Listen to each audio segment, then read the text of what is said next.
Picture this. You're 10 years old, playing with your dolls in the courtyard of your Roman home. The morning sun filters through marble columns, your mother hums softly as she weaves, and your father bargains with visiting clients in the atrium. The smell of baked bread drifts through the air. It's an ordinary day in 57 BCE, until the sound of ceremonial horns echoes across the neighbourhood. The Pontifex Maximus has arrived to make his selection. You freeze. Your mother rushes to your side. Across the courtyard, girls from other patrician families gather, their white tunics trembling in the breeze. When the highest priest of Rome enters, his presence feels heavier than the sun. He inspects each girl, his gaze moving like a knife through the crowd. And then it stops on you. His staff rises. This one serves Vesta. Your mother collapses. Your father stands frozen, understanding what that declaration means. Refusal would bring death to the entire family. You, too young to understand, think you've been honoured by the gods.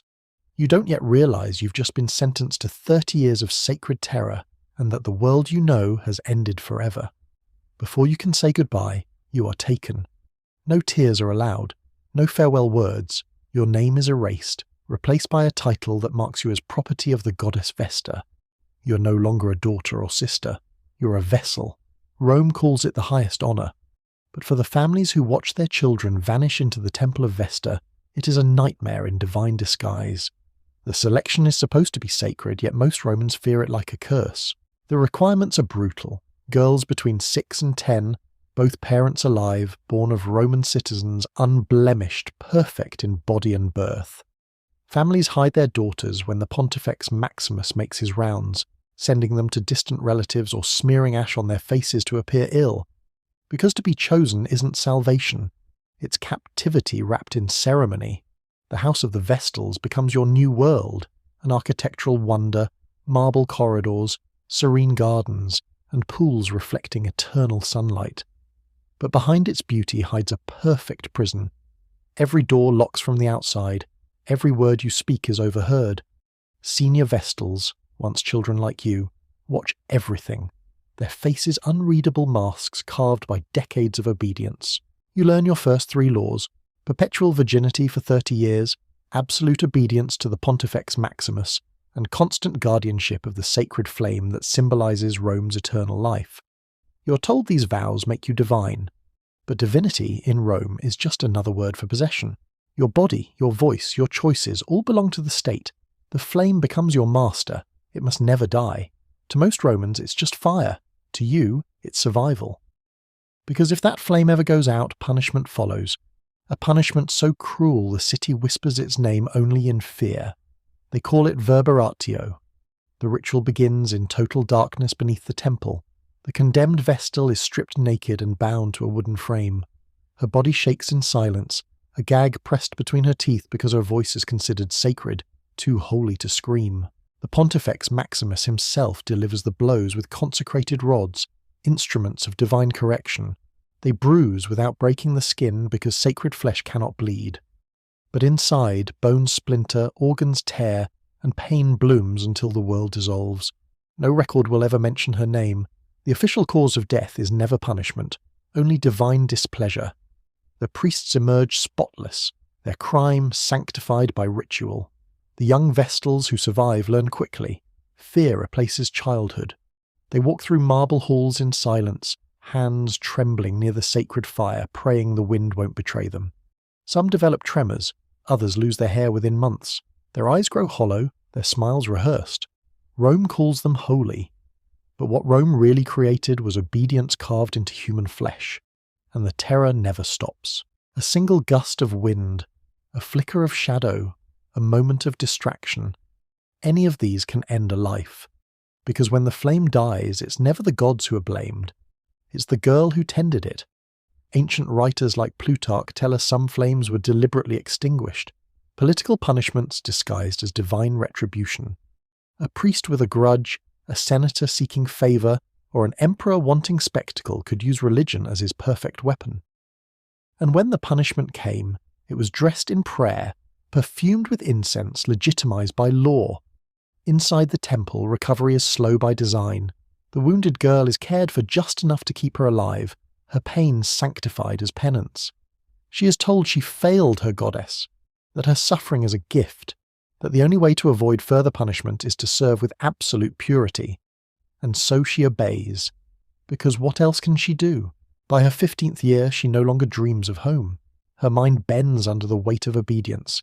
She becomes part of the machinery of Rome, functioning, smiling, holy on the outside, hollow within. The sacred fire still burns, and Rome still thrives. But beneath its glow, girls vanish into silence. The city above sleeps peacefully, unaware that beneath its marble heart, the price of divine protection is being paid in bloodless pain. If you thought being chosen was the worst fate imaginable, you haven't heard what happens when a Vestal breaks her vow. They call it incestum, pollution, defilement, the breaking of the sacred vow of chastity. It doesn't matter whether the accusation is true. Rumour alone is enough to condemn. When a Vestal is accused, her trial is a performance, not a defence. The College of Pontiffs gathers in secrecy. No witnesses, no appeal, no mercy. Once the verdict is spoken, her fate is sealed by ritual. She will not die by sword or flame, for her body is holy. Rome must not shed sacred blood. Instead, she will be returned to the earth. At dawn, the condemned Vestal is dressed as a bride. White gown, veiled hair braided with flowers. To the crowds, she looks radiant, pure, divine, serene. Only the silence betrays the truth. Her mouth has been sealed with wax so she cannot cry out. The procession moves through the forum like a ghostly wedding. People watch, some in awe, some in fear. The Pontifex Maximus walks ahead, reciting prayers. She follows, every step slower than the last. The destination is a field outside the city walls, Campus Sceleratus, the field of the wicked. Workers have prepared a chamber deep underground, a room carved into stone with just enough space for one body. Inside waits a bed, a lamp, a loaf of bread, a jug of water, and a cup of milk. Rome calls this mercy. It isn't. The air inside will run out long before the food does. She must descend the stairs on her own. No one can push her, for Rome will not kill her. She must choose to enter her own tomb. When her feet touch the dirt floor, the priests turn away. The stairs are dismantled. Earth fills the opening. The last sound she hears is the shovels packing the soil above her head. Some say you could still hear scratching for days afterward. Workers whispered about faint thuds beneath the ground, sounds of fingernails clawing at stone, but no one was allowed to check. By dusk, the surface was smooth, marked only by a single uninscribed stone. Rome's justice leaves no trace. Her name is erased from all records, her family forbidden to mourn. She becomes an unperson, a life redacted. Livy writes that such burials happened again and again across centuries. Each time, the same ritual, the same silence, and each time the city returned to its festivals as if nothing had happened. The sacred flame kept burning, the empire endured. For those who survived 30 years of service, freedom was promised. The temple gates opened, ceremonies praised their devotion, gifts of gold, titles, and the right to marry. But when they stepped outside, the world had no place for them. A girl chosen at 8 leaves the temple at 38, too old by Roman standards to marry, too strange after decades of silence and ritual. Men avoid her. They fear she's still half divine, half cursed. Even when offered dowries, few dare.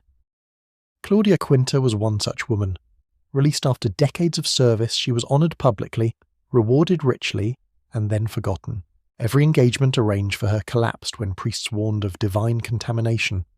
She lived alone for 20 years and died without family, her grave unmarked, her name nearly lost. Others fared worse. Some emerged to find their promised pensions vanish through temple corruption. Others could not bear the noise of ordinary life after years of ritual silence. They spoke little, flinched at laughter, slept in candlelight as if guarding an invisible flame. Ancient accounts mention women waking, screaming from dreams of fire extinguishing, clawing at their chests as if still bound by sacred law. Freedom became another form of punishment. Rome had trained them to obey, not to live. Many returned voluntarily to the temple as overseers, perpetuating the same cruelty they once endured. The system fed on its survivors.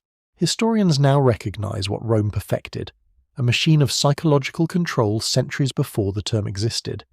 It used purity as propaganda, sanctity as shackles, fear as law. By taking children, stripping them of identity, and making their worth dependent on divine obedience, Rome created the ultimate symbol of loyalty, women who suffered beautifully for the empire's stability. The three punishments, ritual beating, living burial, and false liberation, form a hierarchy of dehumanization. The body broken, the will buried, the soul erased, each stage cloaked in ceremony so that cruelty looked like holiness. Rome believed it was preserving virtue.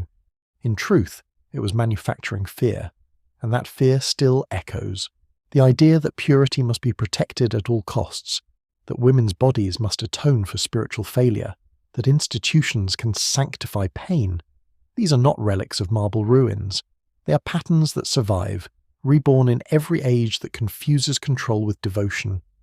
So when you think of the Vestal Virgins, don't imagine serene figures tending a gentle flame. Imagine the silence of a child taken from her home, the echo of shovels above a living grave, the smile of a woman set free into loneliness.